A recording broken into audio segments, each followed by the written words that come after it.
Assalamualaikum warahmatullahi wabarakatuh. Perkenalkan, nama saya Marisana Minatarhak dari kelas PAI 5A. Nah, video ini untuk memenuhi tugas UAS mata kuliah Pengembangan Pemikiran Pendidikan Islam. Nah, pada kesempatan kali ini saya akan mempresentasikan hasil artikel saya yang berjudul Pemikiran tentang hal-hal yang mendatangkan rezeki menurut Al-Zarnuji dalam kitab Ta'lim Ta'alim. Oke, yang pertama adalah bagian pendahuluan. Jadi rezeki adalah anugerah dari Allah Subhanahu wa taala. Jadi rezeki itu tidak hanya mencakup mengenai materi saja ataupun uang saja, tetapi kesehatan dan ketenangan hidup itu juga merupakan rezeki dari Allah Subhanahu wa taala.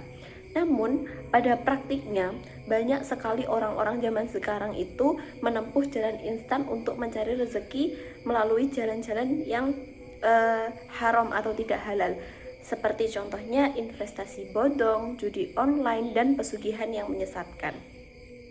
Nah, fenomena-fenomena itu tentunya berdampak negatif secara ekonomi bagi individu. Tidak hanya ekonomi individu saja, tetapi juga mengancam stabilitas ekonomi nasional. Tidak hanya kerugian ekonomi, dampak sosial dan psikologis akan memperburuk kondisi korban.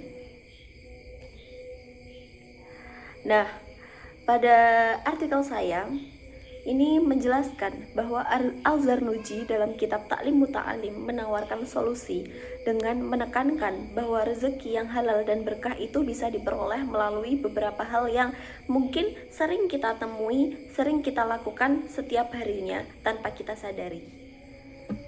Nah, yang selanjutnya adalah metode penelitian.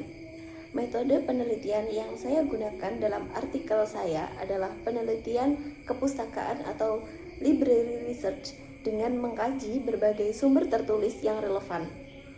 Sumber primer yang digunakan adalah kitab Ta'lim Ta'alim tentunya, yaitu karya Al-Zarnuji, sedangkan sumber sekundernya berupa hasil penelitian dan jurnal ilmiah yang membahas hal-hal yang mendatangkan rezeki secara halal.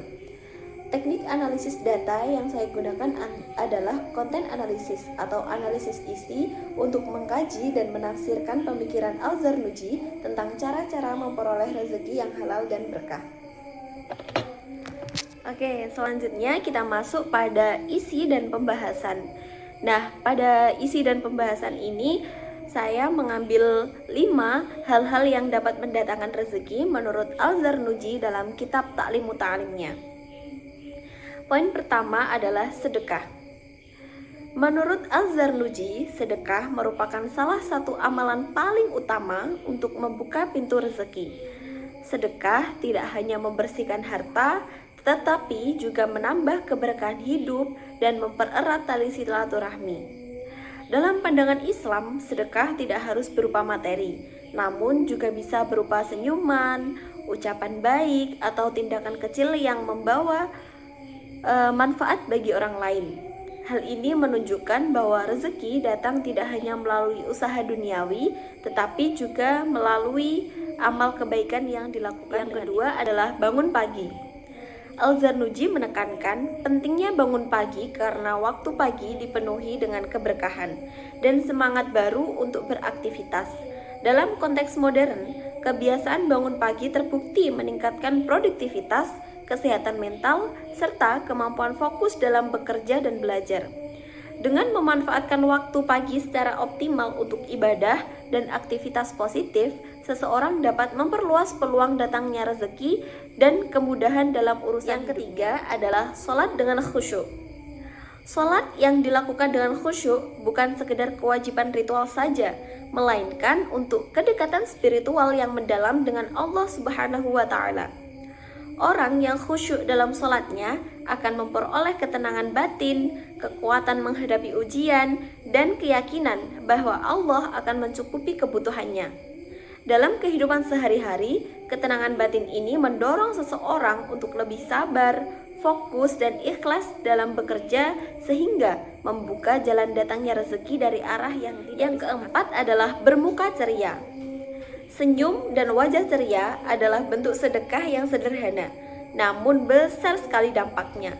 Seseorang yang berwajah ramah cenderung lebih mudah diterima oleh orang yang lain, membangun hubungan sosial yang harmonis, dan membuka peluang kerja sama yang membawa manfaat ekonomi maupun sosial.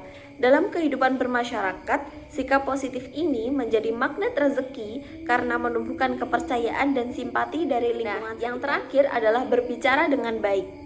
Ucapan yang sopan, jujur, dan bermanfaat merupakan salah satu kunci keberkahan rezeki dalam interaksi sosial maupun profesional. Kemampuan berkomunikasi dengan baik dapat menumbuhkan rasa hormat dan kepercayaan dari orang lain.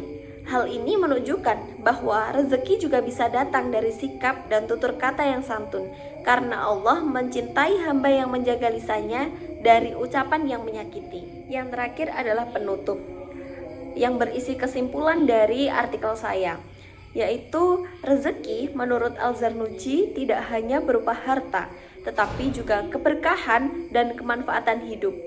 Untuk mendapatkannya, seseorang harus mengamalkan 5 hal utama tadi, yaitu sedekah, bangun pagi, sholat khusyuk, bermuka ceria, dan berbicara dengan baik. Al-Zarnuji menekankan keseimbangan antara usaha lahir dan batin agar rezeki yang diperoleh menjadi halal, berkah, dan membawa ketenangan hidup. Sekian presentasi dari saya. Wassalamualaikum warahmatullahi wabarakatuh.